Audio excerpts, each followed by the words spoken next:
Hi, my name is Christian Tierney. I just turned 20 yesterday, so it wasn't long since I was. Thanks. Since I. So it wasn't long since I was in your position, so I'm not going to bore you with a big presentation. I just want to talk. I went to a really academic secondary school, and everyone in my year was going for courses like medicine and law and dentistry, just really high points courses. And people were literally having mental breakdowns in sixth year and were repeating the year twice and three times just to try and get into these courses. And it was really affecting people's mental health. It's just horrible pressure. And so I used to go around to people and ask them, where does your passion for medicine come from? Or why do you want to be a dentist so much? And like a few people would have answers, like reasonable answers, but most people didn't. Most people were either doing it because their parents were pressuring them into it, they were doing it for the money. They felt that because they could get a high amount of points in the Leaving Cert that they had to do a really high points course, otherwise they were wasting themselves, or some of them just didn't have an answer. I work as a music video director and a music photographer. I get to work with artists like James Bay, Macklemore, Ed Sheeran. I absolutely love my job. It's the best thing in the world. And people always come up to me and say, like, you're so lucky to have a job that you love. And I think that's absolutely ridiculous.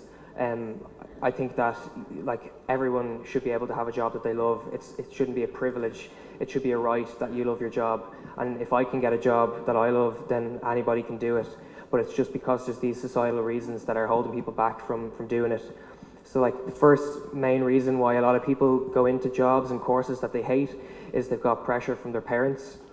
There's so many parents who pressure their kids into doing really high points courses, literally just so they can brag to their friends saying, oh, our Conor is doing medicine in Trinity, when in 10 years Conor's going to be banging his head off his desk because he hates going into work every day and actually really wishes he was an entrepreneur or a filmmaker or a graphic designer. Your parents already got their chance to live their life. This is your life. Don't let them live through yours. You should be making your own decisions for yourself. Another reason why a lot of people go into jobs and courses that they don't necessarily love is because it makes them a lot of money. And I think that choosing a job or a course based on how much money it'll give you is kind of like choosing your husband or wife based on how much money they'll give you.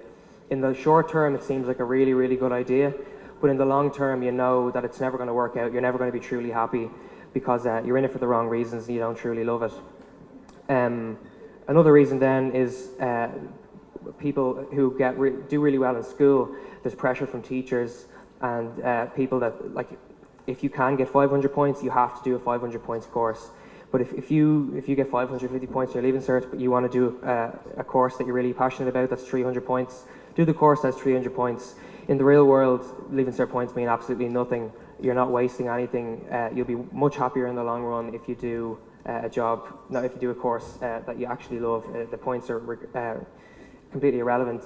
I didn't even go to college in the end. I always did really well in school, and there was expectation for me to go on and do an academic course, but I never did. And now I didn't go to college, and now I absolutely love my job. So that just goes to show that the points don't really mean anything. I think the trick to solving that and to finding out and ending up doing a job that you actually love is to really be honest with yourself and ask yourself questions. What do I really love? What am I good at? Every day, if I could do the same thing every day for the rest of my life, what would I do? I remember I was talking to a girl, like I explained at the beginning, in my year, who was repeating her Leaving Cert to do dentistry, and I could see that it was really taking a toll on her mental health. She was really, really upset in life, and I knew that she wasn't actually passionate about dentistry. And I had a conversation with her, and I tried to work out what she actually really, really loved. And eventually, she told me, I'd actually really love to be an interior designer. And I think that's absolutely ridiculous. I think that like, you need to be honest with yourself. She was lying to herself constantly, telling herself, trying to pretend to be something else so that she'd fit into the mold of the expectations that were set from her by her parents and by her teachers. Another interesting fact about if you do a job that you don't love, there's a chemical in your body called cortisol that's released when you're in high stress situations or when you're in danger, and you're supposed to get it in small bursts of about 4 to 5 minutes so that it makes you hyper aware and helps you get out of danger. and it's really good in small bursts. It's like when you're before an exam, you get a bit and it gives you a bit of energy, it focuses you.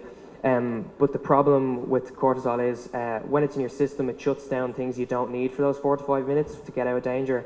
So like certain growth in your body is inhibited, and it actually shuts down your immune system for a few minutes because it doesn't think that that's really necessary for a few minutes. But if you're working in a job where every single day you're stressed all the time, there's a constant flow of cortisol in your body, which means that your immune system is constantly being shut down and isn't being given time to actually work properly.